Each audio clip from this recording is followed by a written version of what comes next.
ডাঙৰ হাত চাপৰি আৰু উৰুলি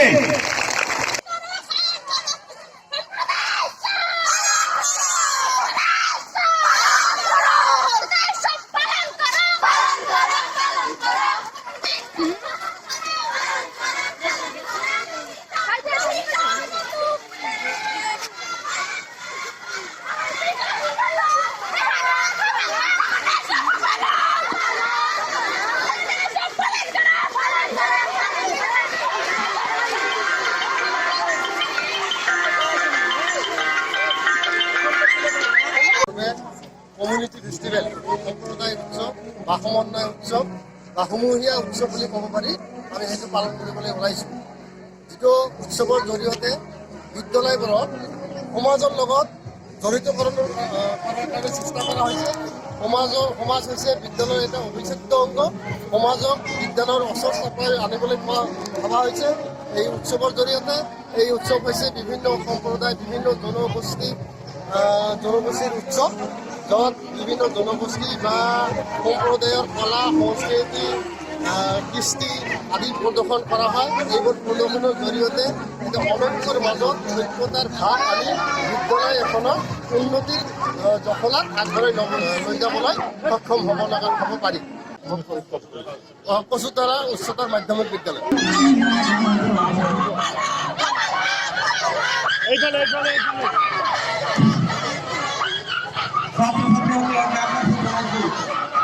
ইয়াত কচুতলা হায়াৰ ছেকেণ্ডাৰী সমন্বয় উৎসৱ আজি অনুষ্ঠিত আছে। সমূহ ছাত্ৰ ছাত্ৰী ইয়াত ৰেলী কৰি তেওঁলোকে ওলাই আহিছে। এয়া সমূহ ছাত্ৰ ছাত্ৰী তথা এয়া আমাৰ বিহু চৰক আগবাঢ়ি লৈ আহি আছে।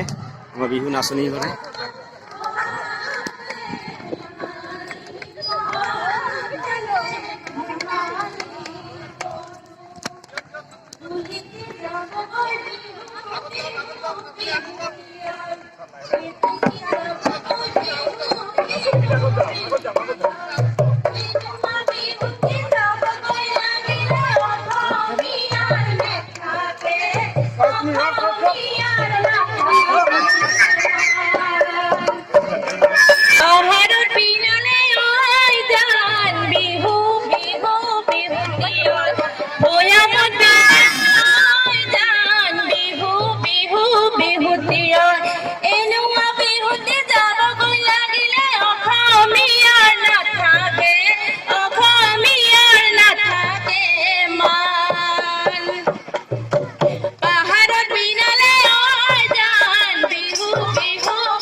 সম্বৰ্ধনা জনাব আমাৰ এইখন বিদ্যালয়ৰ ভাৰপ্ৰাপ্ত অধ্যক্ষা ফাতেমা জিন্না ডাঙৰীয়া।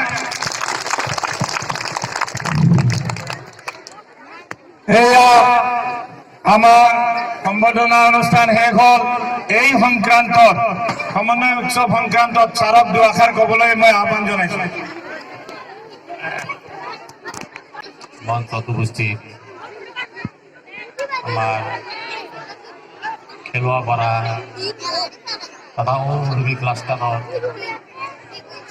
সন্মানীয় CRC ডাঙৰীয়া, মঞ্চত উপস্থিত কুমাৰকাটা ক্লাষ্টাৰৰ CRC ডাঙৰীয়া, মঞ্চত উপস্থিত আমাৰ দুখন ক্লাষ্টাৰৰ বিভিন্ন বিদ্যালয়ৰ পৰা অহা সন্মানীয় শিক্ষক বাইদেউসকল, মঞ্চত উপস্থিত এই অঞ্চলৰ সন্মানীয় শিক্ষাবিদসকল, বিভিন্ন বিদ্যালয়ৰ পৰা অহা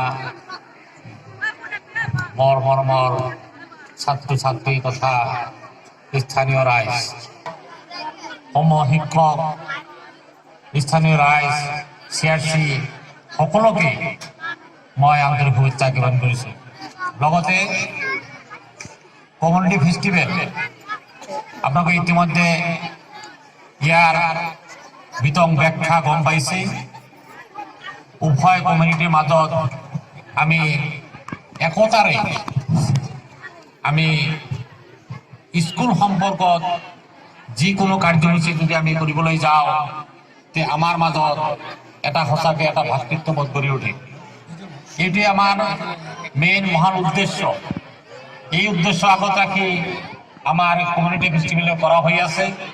যদি আমাৰ বৈঠামাৰী ব্লকত মোৰ খুব বেছি দিন হোৱা নাই, তৎসত্ত্বেও মই প্ৰায় এনেকুৱা কাৰ্যসূচীত যোগদান কৰিছোঁ, মই উপভোগ কৰিছোঁ, মই দেখিছোঁ, মই আন্তৰিকভাৱে খুবেই ভাল পাইছোঁ। যিয়ে নহওক, এই কমিউনিটি ফেষ্টিভেল উপলক্ষে আজি স্থানীয় ৰাইজৰ লগতে বিভিন্ন বিদ্যালয় শিক্ষক শিক্ষয়িত্ৰী তথা ছাত্ৰ ছাত্ৰীসকলে বিভিন্ন কাৰ্যসূচীৰ জৰিয়তে আমি দিনজোৰা কাৰ্যসূচী পালন কৰিম আৰু আমাৰ দুগৰাকী চিআৰচিৰ জৰিয়তে আজি যিটো কাৰ্যসূচী হ'ব, বিভিন্ন সাংস্কৃতিক প্ৰগ্ৰামো চলোৱা হ'ব, বিভিন্ন কমিটিৰ মাজত বিভিন্ন ধৰণৰ গান বাজনা, ডেন্স, নাচ এইবিলাক কৰা হ'ব। ইয়াৰ মাজত লুকাই আছে আমাৰ সৰ্ববৃহৎ এটা উদ্দেশ্য, সেইটো হৈছে আমাৰ মাজত কোনো ধৰণৰ জাতি ভেদ, জাতি প্ৰথা কোনো ধৰণৰ সম্পৰ্ক নাথাকিব। আমি একলগ হৈ শিক্ষক ছাত্ৰ ছাত্ৰীসকলে আমি এটা সমূহীয়াভাৱে আমি কাৰ্যসূচী পালন কৰি এটা সংস্কৃতি উদ্যোগ কৰি তুলিম বুলি আমাৰ চিন্তাধাৰা। এয়া ছাৰ সন্মুখলৈ আহিছে আমাৰ আজিৰ বিচিত্ৰা অনুষ্ঠানৰ মঞ্চ মুকলি কৰিবলৈ। তেখেতে মঞ্চ মুকলি কৰাৰ পাছতে আমাৰ সমবেত সংগীত আৰম্ভ হ'ব। লগে লগে সেই অমল চন্দ্ৰ দাস ডাঙৰীয়া আৰু তেওঁৰ সংগীবৃন্দক সাজু হৈ থাকিবলৈ মই বিনম্ৰভাৱে অনুৰোধ জনাইছো। মহোদ ছাৰ অলপ আগুৱাই আহিব। সকলোখিনি ছাৰক আমি অনুৰোধ জনাইছো অলপ আগুৱাই আহক। ধন্যবাদ।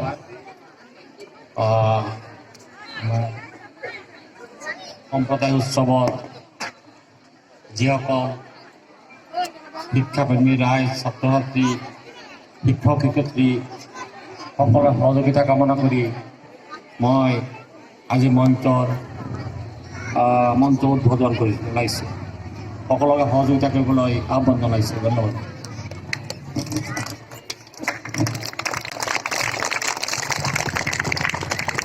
ডাঙৰ হাত চাপৰি আৰু উৰুলি। ধন্যবাদ ছাৰক। তেখেতৰ বহুমূলীয়া মূল্য সময় নষ্ট কৰি আমাৰ দৰে ৰিমট অঞ্চলত আহি আমাৰ কাৰ্যসূচী উদ্বোধন কৰি আমাক যি উৎসাহ প্ৰেৰণা যোগালে তাৰ কাৰণে তেখেতলৈ আমি আন্তৰিক ধন্যবাদ জ্ঞাপন কৰিছোঁ।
আমি জানো যে NAP অৰ্থাৎ ৰাষ্ট্ৰীয় শিক্ষা নীতিও সমাজক যথেষ্ট গুৰুত্ব প্ৰদান কৰিছে আৰু সেইটো দিশ লক্ষ্য ৰাখিয়ে সৰ্বশিক্ষা অভিযান মিছনত তৰফৰ পৰা প্ৰতি বছৰে কমিউনিটি ফেষ্টিভেল বা সম্প্ৰদায় উৎসৱ পালন কৰা হয়।